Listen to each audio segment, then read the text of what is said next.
at the Chintan Shivar of state home ministers and polices and asserted that Naxalism in all its forms has to be eliminated to strengthen internal security of the country. The Prime Minister warned the nation about all forms of Naxalism, including intellectual Naxals who hold the pen and try to mislead the younger generation. While the PM this time didn't explicitly use the term urban Naxals, the threat he outlined is very much in the same sphere, something he has talked about openly in the past, including on the floor of the parliament. You don't always have to be holding a gun to carry out the Naxal agenda. That's the central idea. And while India is defeating and shrinking the Red Terror footprint, is the intellectual threat still the biggest challenge? This threat of intellectual Naxalism has been talked about, exposed, debated in the past. With the Prime Minister highlighting it again today, the question we ask is, how prepared is India to fight? We will take this to our guests in just a bit, but first let me highlight what the Prime Minister said today. He began by saying that India needs to defeat all forms of Naxalism. That Naxals can be holding guns and also holding pens. He added, intellectual Naxals are trying to mislead the youth of the country. That pen-wielding Naxals, or those who are not really Naxals on the ground fighting with guns, are increasing their intellectual sphere. And therefore, since he was talking on the security aspect, Indian security forces also need to combat this in a greater fashion. Prime Minister highlighted this needs to be done smartly too. Importantly, the Prime Minister mentioned that emotive issues are blown out of proportion by certain sections to divide society, create fissures in the social fabric of the country, create unrest, instability. And finally, he added that some of the things being promoted by intellectual Naxals or Naxalism is so warped, they can pervert the minds of the future generations. This is not the first time the Prime Minister has directly taken on this threat of what has come to be known as urban Naxals. In fact, in the past, he has taken on the Congress party for promoting these concepts. For example, in February 2022, in Parliament, the Prime Minister accused the Congress of being the leader of Tukde Tukde gang, another slang used for breaking India anti-national forces within us. Also, February 2022, on the same occasion, replying to the debate on the motion of thanks to the President for his address to Parliament earlier this year, Prime Minister had also gone on to say that the Congress thinking seems to be hijacked by, quote, urban Naxals. In September this year, he said urban Naxals and anti-development elements stalled Sardar Sarovar Dam construction for years. This is a charge, of course, that Gujarat government, helmed by the BJP, has made for several years. October 2022, he said that Gujarat will not allow, quote, urban Naxals to destroy life of state's youth. So not the first time the Prime Minister is mentioning this. News18.com has also accessed a 21-page document published allegedly for circulation within the CPI Maoist in August this year as a prelude to observing the 18th anniversary of the formation of the party. This document gives a sense of its objectives and so-called achievements, especially the penetration within various mass organizations it calls the United Front, and leading of various agitations that have often been projected as spontaneous or helmed by a certain rightful agitated group. This gives us a sense of the dangers of such intellectual Naxalism. In this document, banned ultra-left outfit claims that it was part of the agitation against the farm laws. Now, why would Naxals or Maoist think tanks need to be part of anti-farm laws? It also names violent protests post the Agnipath scheme announcement as one of its successes. We all know what happened after that. In fact, it goes on to say the party not only extended support but also made efforts to lead them. By them, it means such protests and agitations. Now, the term urban Naxals may have come into vogue only recently, especially in the last 5 years, but the concept or the strategy or the modus operandi has been revealed much earlier. Let's take a look at that. In CPIM, which is the CPI Maoist 2007 document called Handbook on Strategy and Tactics of the Indian Revolution, the outfit outlines the blueprint to overthrow, quote, the Indian state. Remember, that is their end goal at the end of it. In this, it was stated, start in the countryside where your enemy is weak and then encircle and capture cities. Recruit and place Maoist sympathizers in key public and private sectors. Infiltrate enemy camp, quote unquote, in departments like finance, military, power, police, defense. Disrupt activities from within by gaining control of the workers. The broad aim that it talked of was to create groups for, quote, city action teams. Basically, Naxalism is no longer just about wielding the gun. It is very much an intellectual organized threat in urban areas today. Let me also bring to light some recent cases where so-called activists have been charged under serious sections of the IPC and UAPA for Naxal links and activities. We all know the famous Bhima Koregaon case from January 2018. One person died in violent clashes between two caste groups near Pune. Now, the cops blamed speeches made at this Elgar Parishad organized by Naxal groups for the violence. Remember, 16 people were arrested, charged under IPC and UAPA sections, including famous names like Father Stan Swami, Sudha Bhardwaj, Varavara Rao and others. In April 2013, activists Sheetal Sathe and Sachin Mali were booked under UAPA for funding Naxal activities. In August 2007 in Mumbai, activists Vernon Gonsalves and Sridhar Srinivasan were arrested for possessing explosives, and Gonsalves and Srinivasan were convicted under UAPA, Explosive Substances Act and the IPC. So the big question, the big debate coming up today, with the Prime Minister warning of quote-unquote intellectual Naxals or urban Naxals, however you may want to term it, how prepared is India to deal with this threat? Have we done more than what needed to be done? And have we shrunk this footprint, or has it only expanded, especially in the last 10 years? But first up, listen into what the Prime Minister said in detail. नक्सलवाद के हर form को हमने पराजित करना पड़ेगा जी। बंदूक वाला भी है और कलम वाला भी नक्सलवाद है। हमें इन सब का काट निकालना पड़ेगा जी।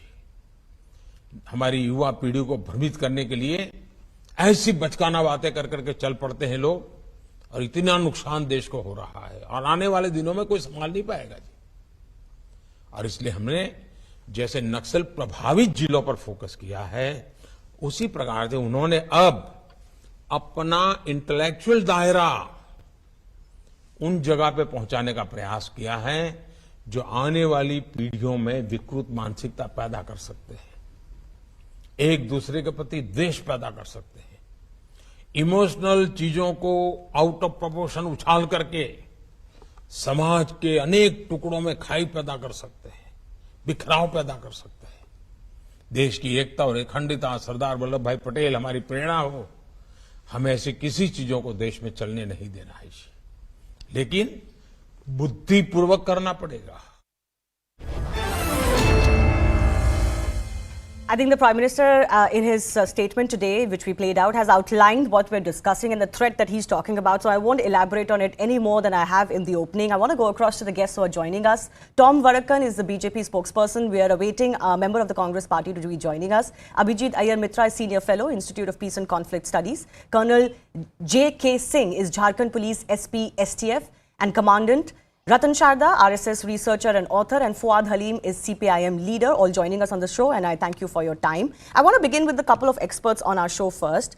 Colonel G.K. Singh, I'm coming to you. Since you deal with this threat on ground, but you deal with the ones possibly wielding the gun, the Prime Minister today equated the ones wielding the gun, but also talked about and highlighted the threat of those who are not carrying guns, but are, quote-unquote intellectual Naxals. How serious do you think this threat is, and have we been able to counter this threat? Well, I personally feel that yes, it is a threat which is increasing day by day, and this needs to be taken very, very seriously. As it has been amply highlighted, that those who are only holding the gun are not Naxals. The idealism needs to be countered by idealism. Any amount of people holding the guns are eliminated. It will not eliminate the idealism. Therefore, we need to identify those areas and then work towards developing an armor idealism. When I say, actually, if you look at this time frame, we are celebrating Azadi Ka Amrit Mahotsav. We are celebrating the way freedom fighting has taken place, and we are seeking a lot of strength.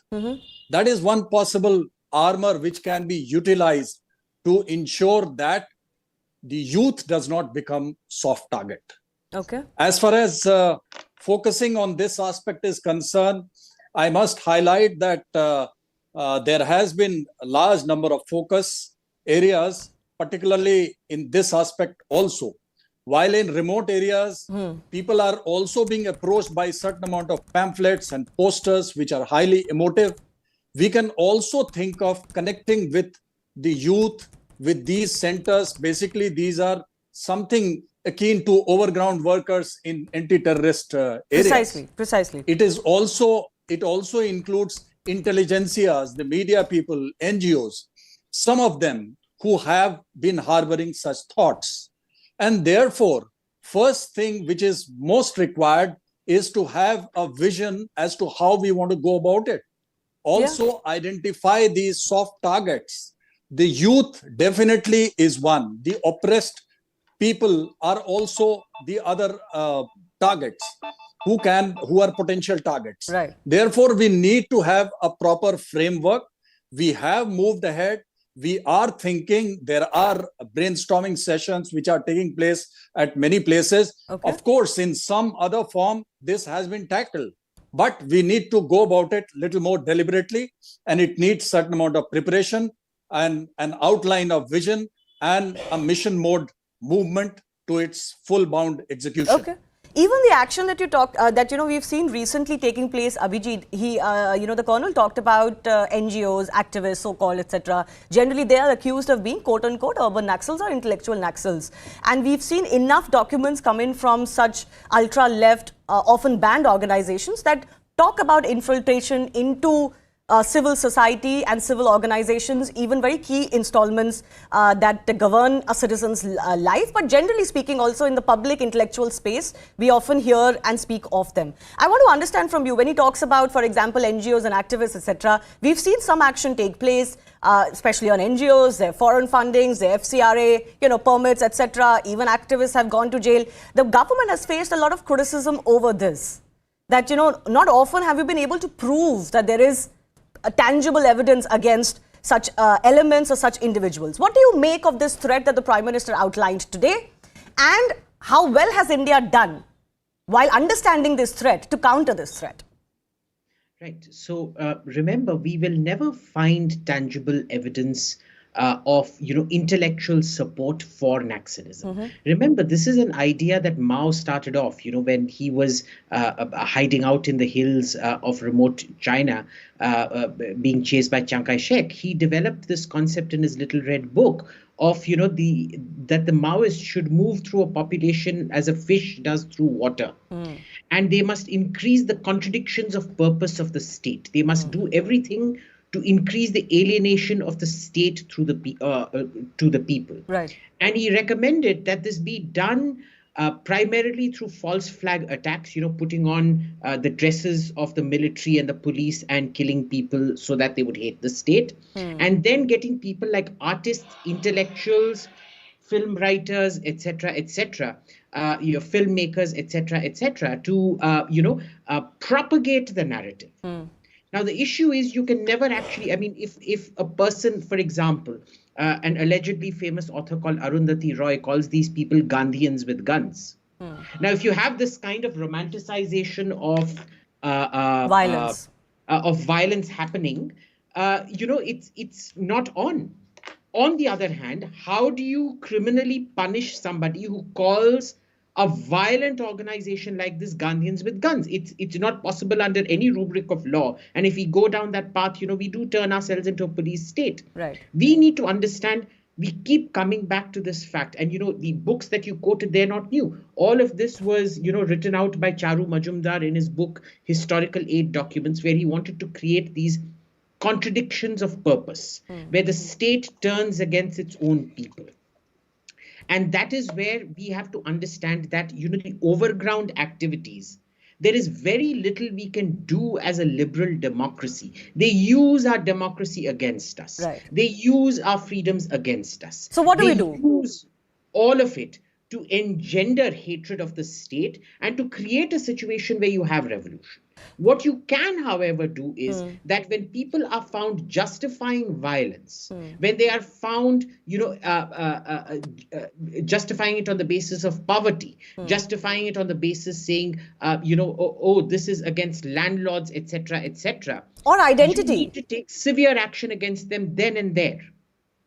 Very importantly, the Prime Minister mentioned how such forces, and I'm quoting from his speech, speak the language of law and constitution. They sound innocuous and innocent, And perhaps that encapsulates leftism in total. It sounds like the right thing. It sounds very attractive, especially to the young. And there is a famous saying that by the time you're in your 20s, you're obviously a leftist. By the time you're 40, you would hate the leftists. But I leave that to another day. But he did encapsulate that. And I want to take that to Fuad Halim. I want to bring in his view, possibly a contrarian one, to what our first two guests have said. The Prime Minister mentioned exactly this contradiction, that these so-called intellectual Naxals speak the language of law and constitution. But for Adalim, we've seen in recent times, or even, over the last few decades, most of it transcends into violence. Now, in a democratic, liberal society like India, that Abhijit is mentioning, there can be no place for romanticism of violence. Do you believe we first need to begin with that? All of our contradictions, all of our disagreements aside, but violence cannot be justified. Well, the first thing is that you mentioned in your comment is that Naxals are in favor of violence and they are in favor of being part of the democratic process. I think so that contradiction you have to resolve amongst yourself, and I think the Prime Minister has to resolve within his own mind as to whether he actually considers Naxalism a strain of thought that is committed to violence or committed to democracy. Because the problem starts from there. Does he not want the Naxals to join the mainstream? Is he categorically but after giving up guns, after giving up guns. Finish off, it's very kind of you. I think so. The contradiction lies within you and the Prime Minister. You and the Prime Minister share the same contradiction. No, first of all, no. I never said that Naxalisms believe in democracy. In fact, I quoted a 2007 document of CPI Maoist banned organization, which talked about overthrowing the Indian state. I never talked about them believing in democracy. Very clear that the question of violence, whether it be the RSS variety that Sardar Patel had banned or the Naxal variety that the government has been continuously banning, is something that is not to be tolerated by the state. Now, Sardar Patel was definitely one who banned the RSS, but he did not make any comment on Naxalism. I don't know where our Prime Minister got that idea from. I would like him to quote Sardar Patel's any speech, any document where Sardar Patel has taken a stand against Naxalism. Naxalism was born in the late 60s. No, Prime Minister did not quote Sardar Patel. Fuad Halim, the Prime Minister did not quote Sardar Patel. He mentioned Sardar Patel in this context. No. What I mentioned was his earlier... No, one second, let me clarify this. I mentioned his earlier comment where he said that the Sardar Patel dam was stalled, the construction of it was stalled for several years by these such intellectual Naxals. That's what he had said. He has not quoted Sardar Patel on Naxalism. I stand corrected. But Sardar Patel did ban the RSS in the same strain of thought for participating in violence and spreading hate. But coming back to the main context here at the moment, you see, the issue that actually breeds violence at all levels, whether it be of the Naxal variety or the non-Naxal variety, is actually born out of economic, what you call, disparities. And unemployment is increasing in India. The Prime Minister is not applying his mind to the concrete conditions which gives rise to organizations that are married to violence. And I think so that is the core crux, that is the problem of our nation and the Prime Minister at this point of time. He wants to distract the attention from his own failures, which is actually creating a huge breeding ground in India for organizations with ultra violent tendencies here. It's not only the Naxals, the other organizations are also growing in leaps and bounds here because of this economic disparity. It preys upon the mind of young people who are unemployed, who are educated, who do not get an opportunity because the state has failed them, and they look But is violence the answer? Before I take that to the BJP representative, you've dragged in the RSS too, so Ratan Sharda will respond to that. But is violence the answer? I asked you precisely this question. In a liberal democracy, parliamentary democracy, is violence the answer? Please let me finish. Yeah, please finish. Yeah, and here what we find is the Prime Minister actually coming across and saying that the state is going to use violence. You know, this is a veiled way of saying that because I am in power, I am going to use state power. He's addressing the Home Ministry, what is the congregation of Home Ministers and all the police chiefs, and saying that state power, state violence is something that he is going to wield when he is going to sort out a problem in terms of internal security. So he is also speaking the language of violence. Well, it is said, okay, Fuad Aleem, I have to move on, but it is said that, of course, state needs to have the monopoly on violence. He also, interestingly, in his speech today, talked about how there are law-abiding citizens, there are peace-loving citizens, 99% of them are like that, to protect them and their rights. And the fact that they are following the law, the police and the security systems cannot let the criminal element go away. And I think most people will agree with him, because the state's duty is to protect me from that violence. It is not to protect the perpetrator of the violence. So if it needs to unleash violence for that, so be it. That is how policing is done. I don't know what utopia you're talking about. But let me bring in Tom Vadakan. Arshpreet of the Congress is also joining us. Tom Vadakan, respond to what Fuad Aleem is saying, that this is all of this, you know, you're not talking about the facts on ground or the disenchantment on ground, the economic distress on ground and the unemployment which is creating these tendencies, and you're only wanting to shy away from your own failures. The honorable comrade from the CPM is forgetting that unemployment has been a phenomenon that has been there and has run parallel to the Naxal movement. It is not something that has happened yesterday. Now let me give him some statistics. The Naxalite activity has declined by 60%. From 22,058 incidents in 2009, we are now at 908, 2017. And now we have only 30 districts which have the footprints of this red brethren that he is talking about. I also want to tell Mr. Halim one more thing. He says the states has now descended into violence. The job of the state and the police is to protect the citizenry, not to give security to the red brethren who want to kill people. And for what? Their idealism. Their idealism is something that is sold by these intellectuals, trying to create a situation to divide India. They have done this in various universities and they continue doing it. They have entered into alliances with different terrorist activities too. I'll tell you something, the same Naxalites were linked up with the LTT when they were active. Arms supply was being done. Extortion is being done. Each Naxalite is being paid a salary. That is how they are shaping up. Okay. And now the Prime Minister and the Home Ministers of all states have joined hands to fight and take them on. I think it is one of the best steps that can be taken. Okay, since you represent the BJP, Mr. Vadakan, since you represent the BJP and in effect the government, I want to ask you on the intellectual Naxal threat, the urban Naxal threat, as we colloquially call it. Now, you're talking about the shrinking footprint. I mentioned it. The Red Terror footprint is shrinking. The Indian forces have had great successes on that. But what about intellectual Naxalism? Have you done enough on that front?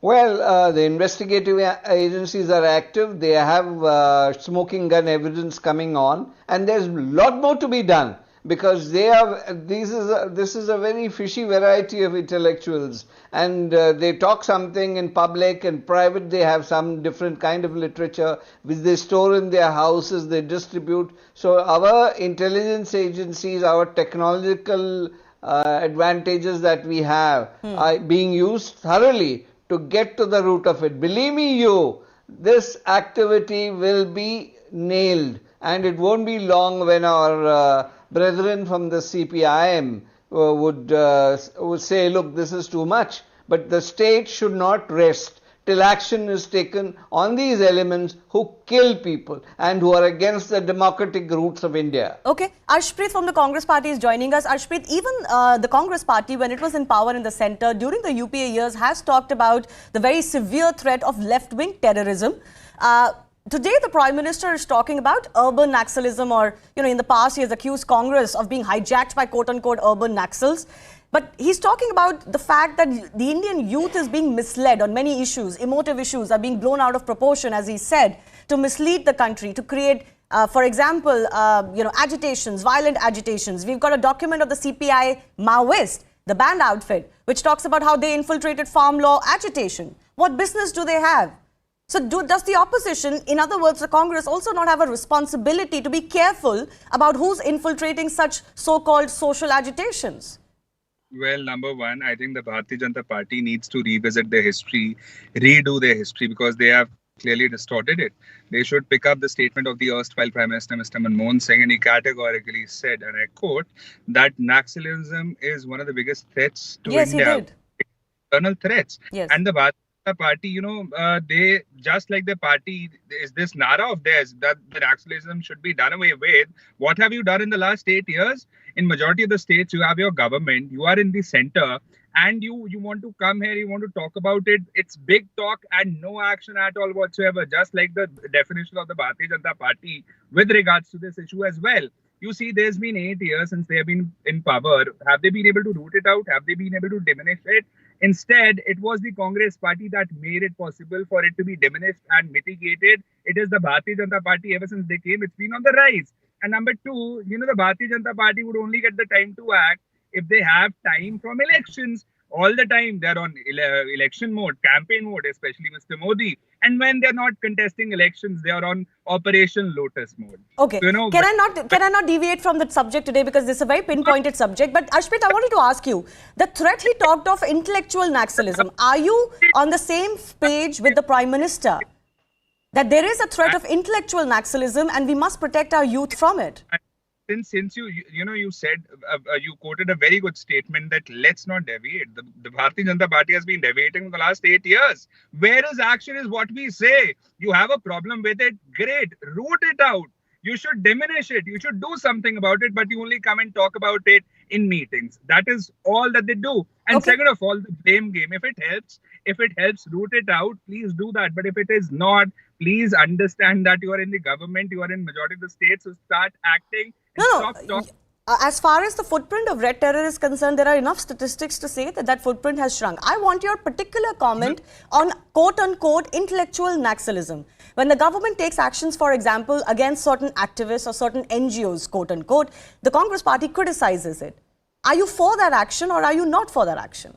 See, number one, we are for the action, but the fact of the matter is that the Bharatiya Janata Party has been unnecessarily misquoting. They should define what Naxalism is for them, because they probably have some different definition of Naxalism and Naxalites. Whoever they want to nab under strict laws, they would just call him a Naxalite. I mean, at the end of the day, there's a reason as to why we have a proper procedure, due process of law, we have courts. So they should first tell us if they even understand the definition of Naxalism. Well, in such cases where there have been activists who've been accused and have been applied sections against, obviously those processes are going through courts and there's absolutely no way or no reason why that should be bypassed. Ratan Sharda, I want to come to you. You can respond to Fuad Aleem, who equated red terror or Naxalism to terror that emanates from right-wing ideology. He talked about the RSS. And your thoughts overall on whether India has done enough on the threat that the Prime Minister is talking about, because there are several people who accuse the BJP government, despite its strength and majorities, of actually being too soft on this threat. Well, Shivani, thanks. First of all, I just want to dispose of a little bit of points that Congress person raised.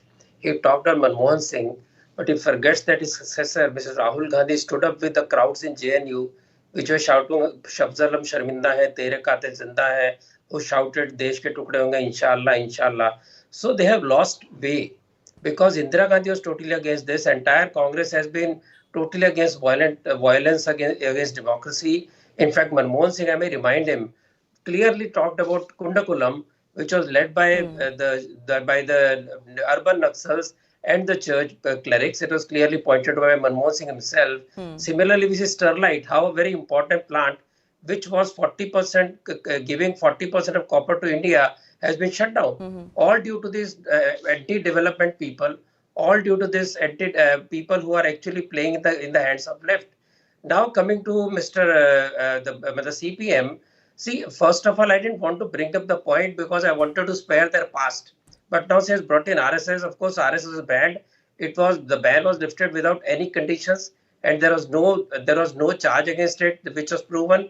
So that simply clears that point. Now, my point is that communist movement is basically a communist parivar, Marxist parivar. You should not differentiate between the overground parties like Communist Party of India or Communist Party Marxist and Naxal movements and urban Naxals. They belong to the same family. For example, 1947 to 1951, there was an armed rebellion by Communist Party which focused on Andhra Pradesh, which is still the base of Naxals even now, because they was created way back in 40s and 51. Only after they were crushed, they joined the parliamentary system. Then, if people won't remember that they tried to create trade unions within army, and their top leaders were arrested during 1962 war with China, and they supported China. So, as far as their ideological inclination is concerned, he's talking of state oppression, armed oppression of the oppressed. Does he remember what China does to people? Does he remember North Korea does to people? Have they ever spoken against them? Now, coming to more serious issue, what is an urban Naxal? People who were arrested in the Bhima Koregaon case. Bhima Koregaon is a 100-year-old story. But why did it suddenly become violent? Why it suddenly became a huge movement? Because urban Naxals joined them. They created an atmosphere where this will take a totally different direction. You remember Delhi Fort, they supported the 26th January violence. They created a furor around farmer protests, you already know. In CS, so where there is a fault line, they will support the people, so fault lines become larger. And what are the fault lines? You look at the triple talaq, they said, let us go by the Sharia. They supported every regressive step because somehow they believe that creating division in the society is very important. Okay, I will go a step further. Just a moment, very important point. Shivani, just a moment. If you think that they are any different, remember the call to disunite families, create disaffection in the married life by talking of patriarchy of husband-wife relationship, of misogyny of husband-wife relationship, of talking about families, how they're oppressive, how society is oppressive. Everywhere they are trying to disrupt the social structure, social fabric, because that can help bring anarchy. That is how it can then create anarchy which can be suitable for communist revolution. In USA itself, Democratic Party has been hijacked by the new left. And you know this lady who actually left Democratic Party, realizing it has been taken over. Yeah, it has been taken over by the extreme left. This is how they want to plan in India also. Okay. And unless we recognize this, intellectual warfare is not looking at their papers. I'm sorry, Mr. Vadakkan. It lies in fighting with them ideologically, intellectually, challenging them intellectually. Okay, can I take final comments from Colonel J.K. Singh also and Abhijit Iyer Mitra? Mr. Singh, one more time. While we may be able to tackle the gun-wielding Naxal, as we're all discussing, the threat now, in especially the new age of social media, information and technology, is the pen-wielding Naxal, as the Prime Minister talked about. What would you like to see happen, if you could very quickly entail for us, in the next few years, if we have to tackle this threat? The Prime Minister certainly talked about the role of technology today. I shall quickly talk about some of the possible solutions. Firstly, we need to turn this hatred into love, into camaraderie, into feeling for one citizen towards another. How do we do it? They attack on issues like casteism, issues like the issues which have been just mentioned by my fellow speakers. We need to ensure that they feel little more proud of being Indian citizen. And they will feel it if we seek strength from history, if we seek strength from freedom fighting, if we seek strength from modern development which has taken place. There are many personalities who have gone abroad. They have done well. There are many people who, despite resources, have risen high. So we need to turn hate into love. The second aspect is awareness. Remember that earlier, people who were the subject or the target of actual gun violent Naxalism, they are aware. Now they don't want to hold guns. They want to hold computers. Right. So education and awareness can have great impact as far as reducing the impact of urban Naxalism is concerned. That brings me to my final point. I'll take that to Abhijit Iyer Mitra, because actually it is campus fronts or campuses, university campuses, And as Mr. Ratan Sharda quite rightly pointed out, political ultra-leftism growing. And some have accused even Indian opposition of, moving from centrism to ultra-leftism. Now, that's the threat that is emerging. And it is amongst the educated, amongst the middle class, amongst the upwardly mobile. What do you think the Indian government then needs to do to counter this threat that the Prime Minister is talking about? Well, Shivani, look, the really easy answer to this, but the most difficult to do, is to, de-radicalize education. Remember, this kind of mentality has been ingrained into the system. When, the Congress introduced this notion of a committed bureaucracy, which had to be roughly committed to the Congress point of view, the more left the Congress goes, the more left this committed bureaucracy's ideology goes. There is a complete institutional capture by the left of all academic positions in the humanities and things like that. And that, unfortunately, really needs to be cleared. Now, we've seen this exact kind of obfuscatory justification exactly on this program. See, poverty does lead to violence, but it leads to societal violence. It does not lead to organized violence directed specifically against the state with a very specific purpose. Right? Who does that organization? Who coalesces all the gripes into one and directs it against the state? Against one particular political party, against so-called class enemies? Do you think people who do not have the ability to go to a school to learn ABC suddenly learn dictatorship of the proletariat and all this communist mumbo-jumbo out of the sky? They are clearly being indoctrinated from somewhere. So who is targeting, who is directing and organizing all of this into one? And that is your so-called intellectual class. You need a defunding and a deplatforming of that intellectual class. Okay. They unfortunately do have an institutional capture that needs to be reversed. It's easier said than done. It is easier said than done. It is the age-old question that is possibly being discussed not just in India, even in developed societies and communities today. But I've run out of time. I do thank all of our guests for joining us and sharing their views. I'll move on to the other big story that we've been tracking, and that comes from the world of cricket. Just yesterday, the BCCI confirmed its landmark decision to pay equal match fees to women cricketers on par with the male Team India counterparts. I spoke to the captain of the Indian women's team, Harmanpreet Kaur, on the decision and its impact. Listen into this exclusive conversation.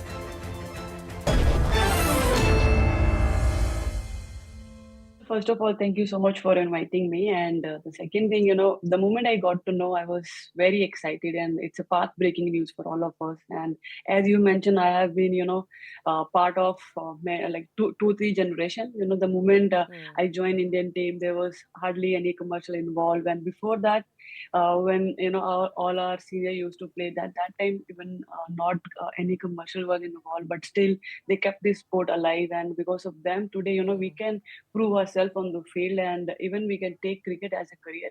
Secondly, BCCI, they have been very supporting from day one, and today also, I have been bothering them a lot. I kept calling them what we need, what we want, and every time whenever I call and try to reach out in BCCI office, everybody is available. They listen to me very carefully, and whatever we need, we required as a team, they have been there. And yesterday when I got to know about equal pay, that was something we have been talking about from long time. Yes. When we will get the equal pay like the men's are getting. So I think things are changing. We are on right track. What was it like starting out, when you were starting out? Because there was hardly any money in women's cricket then. What were those days like when you were growing up wanting to play the sport and when you first, entered the women's team? Well, I was very lucky. The moment I joined the team, BCCI just took over. And, I haven't seen that dark days of women's cricket when they used to travel in train and, there was no tickets were confirmed. They used to travel without tickets.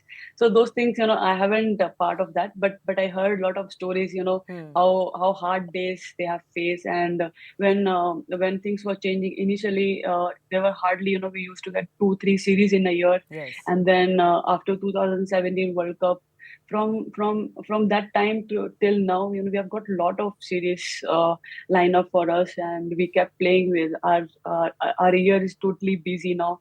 So the from getting only one or two series in a year, and now we are getting almost 7-8 series, and then playing big tournaments like World Cup. Then last year, this year we got Commonwealth also. Yes. So lot of good things are coming on our way, and we are really happy and very excited to be part of this time. What difference do you think it makes for a female cricketer, a women's cricketer in India to get the same match fee as a man? What difference will it make in your life, for example, or any other women cricketer's life now? Well, it will definitely make a different because getting just 4-5 lakhs, and now we are going to get 15 lakhs. It's a long gap which BCCI is going to cover now, and I think the moment the people will get to know there is more money involved in women's cricket, and I'm sure parents will also now think that girls can take cricket as a profession, because earlier I know a lot of things were there. There was no money involved, and I have seen few cricketers they left the cricket because they were not earning much, and then parents didn't want them to continue this support, because then they want to get married, and then they want to settle their life in different career. But now I'm sure whoever is doing a lot of work, a player can give more time to this sport. They can maybe try for another 2-3 more years to get into the team, or maybe achieve something whatever they want in their life. It's something I'm facing a new type of atmosphere what we were earlier in 2009 2010.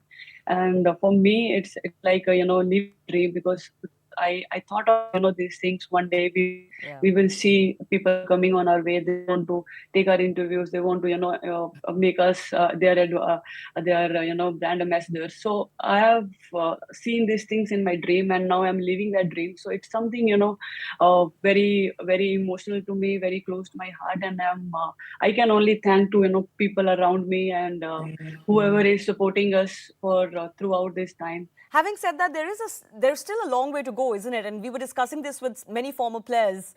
If you look at the central contracts, for example, there's still a very wide gap as far as the central contracts for male cricketers and female cricketers in India is concerned. Yes, there's a revenue issue involved here. It is about how much money the game is bringing in to the board as well. But what do you make of those things that are still pending? For example, those central contracts. What changes would you hope to see soon? Well, I think we just need to show some more patience there, because if they are taking women's cricket very seriously, personally, they want us to grow like men's are growing in this sport, and I think that is something I'm sure in future they will really think about these things, how they want to take this. How they want to cover this gap. But I think yesterday we got a very very very big news, which nobody thought a few years back. These things also happen, and now I just want to enjoy that. I just want to now thankful to the BCCI whatever decision they are taking, and definitely in future they will take care of these things also. But right now just want to enjoy the good part which we just got yesterday, and these things will we will keep discussing. We will keep thinking about what else, and that is the good part. Whenever you achieve something, you want to look after what is next. They will definitely do something, because now women IPL is also there. There are a lot of commercial will be involved there also. So I think we just need to show some more patience and wait for maybe 1 or 2 more years when they will definitely think about these things also. Yeah. Before I let you go, Harman, can you share with me what was the interaction like between all of the players yesterday? For example, when the news first came out, I'm sure you guys must have exchanged some messages, etc. What was that like? And what was the feeling right after the decision was announced? We discuss, we have a one WhatsApp group where, the moment I got to know, I messaged everyone that, it's a big thing, and we just celebrate, and if we can tweet, if we can share our motion on the internet. So I think it was something which was very special for all of us, and everyone were very excited to know that. And I'm sure now we can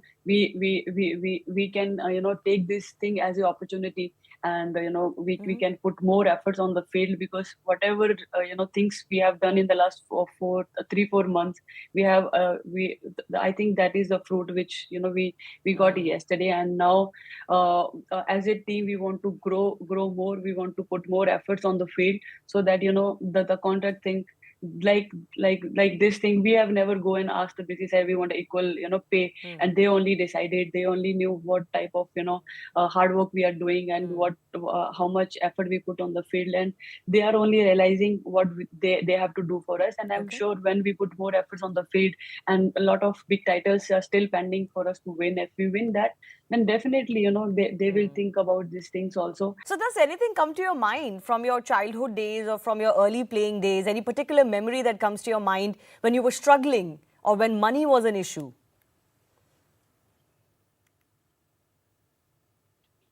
Well, I still remember, sometimes with Julandi, we used to discuss a lot of things. So we have discussed many times when, first thing, when we used to play in the empty stadium, there was no one who was coming to watch us. And firstly, we wanted, audience to come to watch us when we are playing, because sometimes we really play good cricket and there was no one to watch us. And we really wanted someone, some people, they can come and watch, and they can enjoy women's cricket also. And the second thing we always discuss about the money, because that is also very important for any person. So cricketers of your generation, cricketers like yourself, Harman, who've taken women's cricket and Indian women's cricket to the world, can also take some credit for the change that is being brought about. Let me ask you now, with equal pay, with equal match fees, there will be a lot of eyes on the women's team. Do you think this puts any extra pressure on you, that this will increase the expectations from the women's team? And where do you see Indian women's team over the next 2, 3 or 5 years?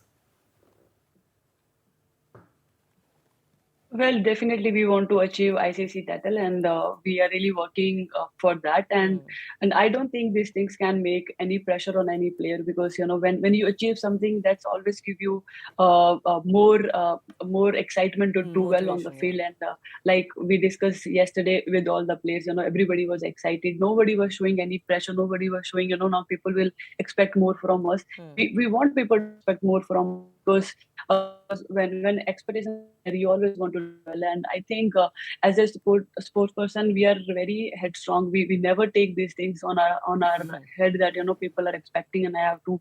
We don't like to take unnecessary pressure. We know expectations are there, and if we expect, then only we have something to look after. We have something to every day getting up, and we want to do something. Otherwise, if you don't expect, then there is nothing to do. You feel like you don't have any aim, you don't have any goals to achieve. And good that we will feel that pressure, we will feel that expectations from people now. So I think that is something which will give us a lot of hope to do well, lot of encourage to do well on the field. And definitely we are looking towards ICC title, and I'm sure in the next 2-3 years, lot of series are there, lot of big titles are there. So I'm sure we want to really work as a team, and we want to achieve something which is we want to achieve from long time. And the next ODI World Cup is in India, and that is something very, very excited for all of us. And we are already preparing for that title, and I'm sure we will definitely do well in the next 2-3 years, which are very important for all of us. Well, on that note, Harmanpreet Kaur, Indian women's captain, thanks a lot for speaking to CNN News 18. We wish you, and through you, the entire women's team, congratulations and all the very best for the future.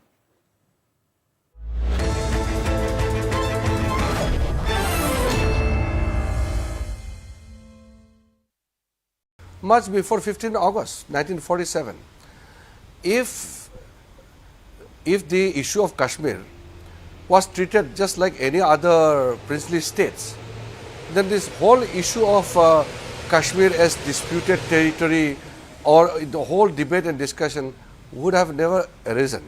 That is why we have to put the record straight, and I want to say that whatever blunders committed by Nehruji has been undone by Modi ji, and today we are following a right step which every Indian must support.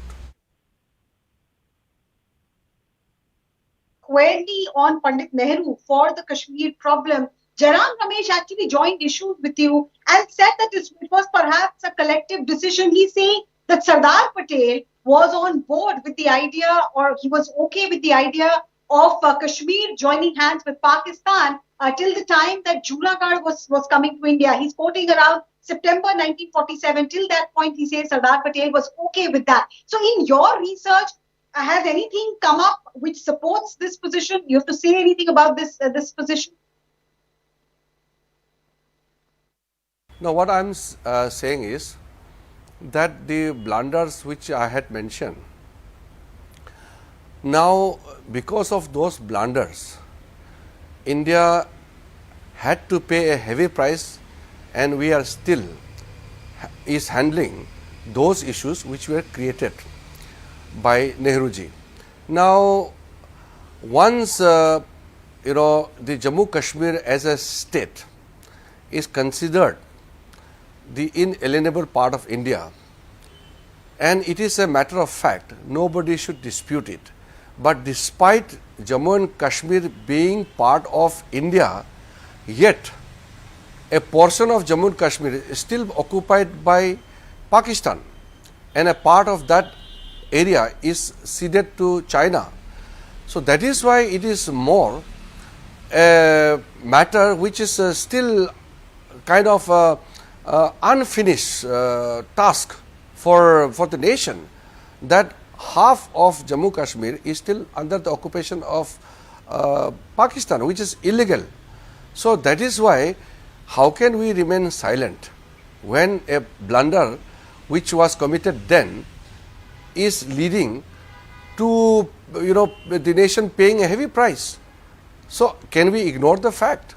We cannot ignore the fact, and it is very important to realize the mistake. That is why I had also quoted Ambedkar ji, who said that those who forget the history cannot make history. So it's better for everybody to admit the mistake, especially for those Congress party and some other people who are trying to defend Nehruji unnecessarily, to admit the fact. Let us admit the fact, and nothing wrong in admitting the fact, and let us move ahead and ensure that the blunders committed are handled in a proper way, so that we can at least retrieve those lost moments and do some corrective steps. And Modi ji has undone the mistakes committed by Nehruji. Right. Modi ji, you're saying has taken steps, and then just to give you a background about how this entire debate between Jairam Ramesh and the Union Law Minister Kiran Rijiju began. Just to give you a background before I ask my next question, it was during an election rally in Gujarat that Prime Minister Modi, without taking any names, suggested that if Sardar Patel had perhaps handled the Kashmir issue like he handled Junagadh and Hyderabad, the result would have been different. To which Jairam Ramesh tweeted, and that was the reference which I made to the Law Minister right now. Jairam Ramesh tweeted and said that it was because of the friendship between Sheikh Abdullah and Pandit Nehru that ultimately the popular opinion in Kashmir also sided in favor of India. He also suggested, like I just asked the Law Minister, that Sardar Patel was on board with the idea as far as joining hands with Pakistan of Kashmir is concerned. Jairam Ramesh suggested that till Junagadh joined India, Sardar Patel was okay with Kashmir going to Pakistan. Something that has been contradicted by those who are supporting the view that it was only and only a blunder made by the Prime Minister. But coming back to then Prime Minister Pandit Nehru's view, Mr. Kiran Rijiju, what, in your opinion, was this a genuine blunder, misreading of the situation, or is there some kind of a malafide do you suspect in this? Because you've spoken about the majority opinion in Jammu and Kashmir being given precedent over the view of the ruler, opposed to the act of independence. No, let us not go into the confusions which is created by some statesmen, some statements coming from some Congress leader or some people, I am not interested in going into that. The facts are before the public. The facts are not my creation. The facts are part of the records, and going by the records, it is very clear that the narratives which were being run since last 75 years must be now buried, and let us accept the fact.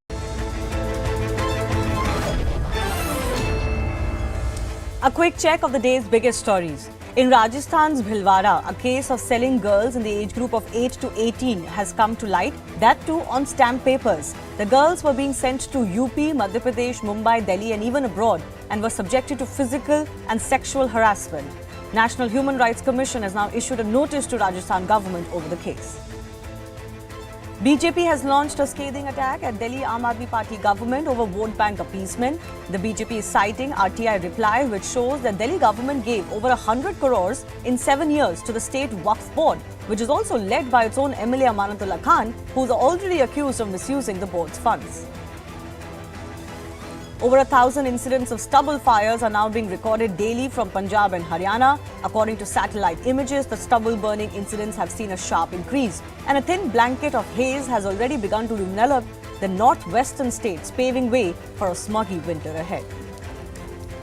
A man ran over people in Delhi's Alipur area on October 26 with a car following an argument with a bike rider. 3 people were injured and admitted to the hospital. The accused driver, Nitin Maan, has been arrested and a case has been registered under the Indian IPC. External Affairs Minister S. Jay Shah put Pakistan on notice over the 26/11 Mumbai terror attacks today. At the UN counter-terrorism meet being held in Mumbai, the minister said the task of bringing the perpetrators of the terror attack remains unfinished as the main perpetrators of the ghastly attack continue to remain protected. Meanwhile, Defence Minister Rajnath Singh inaugurated a 120-metre bridge over the Shyok River to provide round-the-clock access to armed forces to Ladakh's Daulat Beg Oldi sector along the LAC. Other than this, 74 other strategically important infrastructure projects were inaugurated by the Defence Minister. Hundreds took to the streets of Shillong in a protest rally led by the Federation of Khasi Jaintia and Garo people. Agitated over the Meghalaya government's attitude over lack of employment opportunities in the state, hundreds of members held placards and shouted anti-government slogans. Late Kannada star Puneeth Rajkumar's last film, Gandhada Gudi, opened in cinema halls with much fanfare. Fans welcomed Appu on the big screen for one last time after holding some never-seen-before celebrations across Karnataka. I'm talking about the power star Puneeth Rajkumar, in fact, who died last year due to heart attack, and today happens to be one of the important day because his docu-drama Gandhada Gudi has released, and right now I am bringing you these visuals from Narkati Theatre in the Majestic, where fans have gathered in a huge number to watch this film. So this Gandhada Gudi, in fact, the title has been used for all 3 members of his family members. Puneeth Rajkumar, you see the late Dr. Rajkumar as well, and Shiv Rajkumar also has a film with the same title, but this whole documentary of 1.5 hours is completely about the forest. This is all the way for the fans as well, to thank him for providing such big films as well as being for what he was, because his charity was also very noted in the state, also across the country. Former Prime Minister of Pakistan, Imran Khan, held a long march in Islamabad to demand early elections, mounting pressure on the Shahbaz Sharif government. Thousands of people joined the convoy, which will travel around 380 kilometers from Lahore to Islamabad over the next week. And world's richest man, Elon Musk, has completed his $44 billion acquisition of Twitter. Musk fired social media company's top leadership, which he has accused of misleading him over the number of spam accounts on the platform. He sacked Chief Executive Parag Agarwal, as well as the company's Chief Financial Officer and its Head of Legal Policy, Trust and Safety. Finally, Zimbabwe's World Cup win over Pakistan has triggered diplomatic jibes and a whole lot of memes, but we leave you with the pure joy of the players' celebrations with some special dance moves by the Zimbabwe team. Thanks a lot for watching.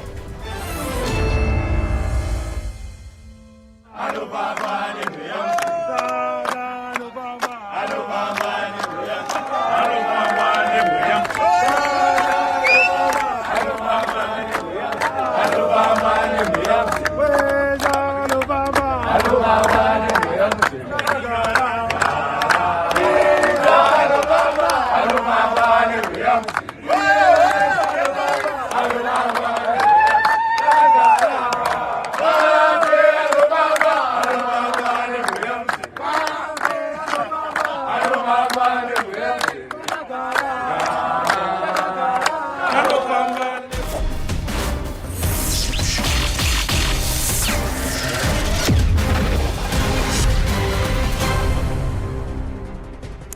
Good evening. Thanks a lot for staying with us here at CNN News 18. You're watching The Right Stand with me, Ridhima Bhatnagar.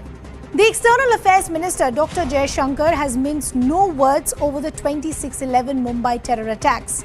The minister has said that the task of bringing the perpetrators of the terror attack still remains unfinished, as the main perpetrators of this ghastly terror attack continue to remain protected.